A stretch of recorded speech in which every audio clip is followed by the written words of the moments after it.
तो आज हम उदय प्रकाश की कहानी तिरिच की दुनिया में चलेंगे और एक पिता की मौत के उस रहस्य को समझने की कोशिश करेंगे जो सालों तक एक अनसुलझी पहेली बना रहा।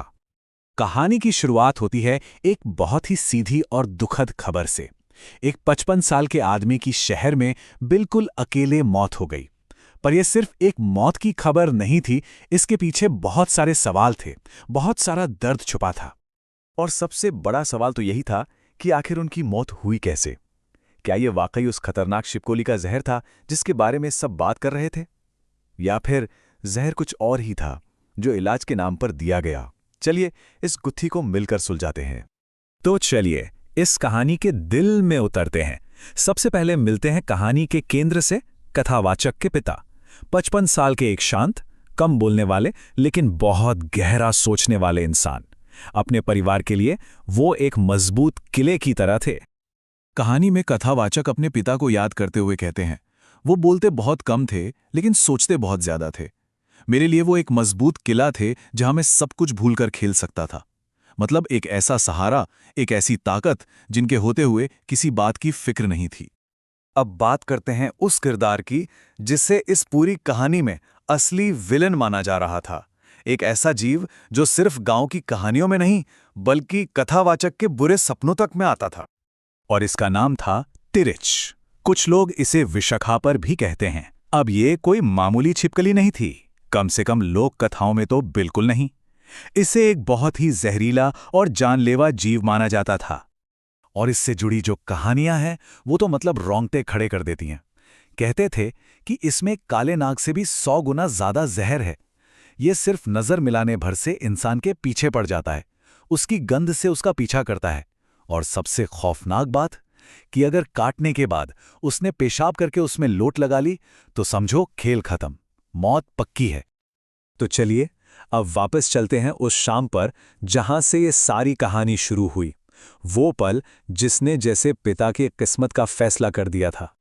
हुआ ये कि एक शाम पिता को एक तिरिच ने काट लिया, पर उन्होंने हिम्मत नहीं हारी, फौरन उस जीव को मार डाला।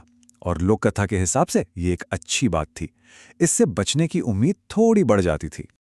लेकिन तिरिच का डर इतना गहरा था कि इसके बाद इलाज का एक लंबा और शायद खतरनाक सिलसिला शुरू हुआ।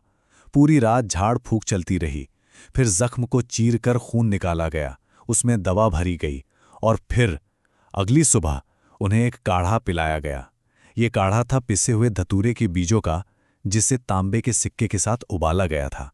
और शायद यही वो आखिरी और सबसे घातक कदम था।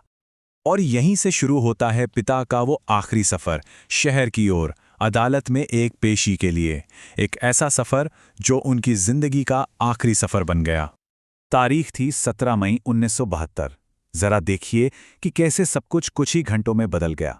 सुबह सुबह धतूरे वाला काढ़ा पीकर वो ट्रैक्टर से शहर निकले। कुछ ही देर में उन्हें चक्कर आने लगे, गला सूखने लगा। सुबह के 10:05 पर वो मिनर्वा टॉकीज के पास ट्रैक्टर से उतरे, लेकिन उनकी हालत ठीक नहीं थी। वो पूरी तरह से भ्रम में थे। और शाम 6:15 बजे उनकी मौत की खबर आ गई। कई साल गुजर गए और जब कथावाचक ने इन सारी घटनाओं की कड़ियों को एक एक करके जोड़ा तो एक ऐसी भयानक सच्चाई सामने आई जिसने पूरी कहानी का मतलब ही बदल कर रख दिया।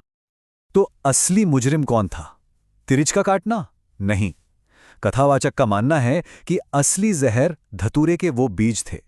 उन्हीं बीजों ने उनके पिता को एक गहरे भ्रम और मानसिक सदमे की हालत में पहुंचा दिया, और शहर के उस अनजान माहौल में वो बिल्कुल अकेले और असहाय पड़ गए, और यही उनकी मौत की वजह बना। और यहीं पर इस कहानी की सबसे दुखद, सबसे चौंकाने वाली बात सामने आती है। देखिए, एक तरफ था तिरिच, एक ऐसा जीव जिससे सब डरते थे, जिसका जहर एक मिथक था, एक अंधविश्वास था। और दूसरी तरफ था असली कातिल, धतूरे का वो इलाज, एक जाना माना जहर जिसे दवा समझकर दे दिया गया। और उसी जहर ने उन्हें इतना कमजोर कर दिया कि वो एक अजनबी शहर में खुद को संभाल ही नहीं पाए। तो ये कहानी हमें एक बहुत बड़ा सवाल सोचने पर मजबूर करती है। जरा सोचिए, कितनी बार ऐसा होता है कि हम किसी काल्पनिक खतरे से इतना डर जाते हैं कि उस डर में हम वो गलती कर बैठते हैं जो हमें उस असली तबाही की तरफ धकेल देती है जिससे हम असल में बचना चाह रहे थे।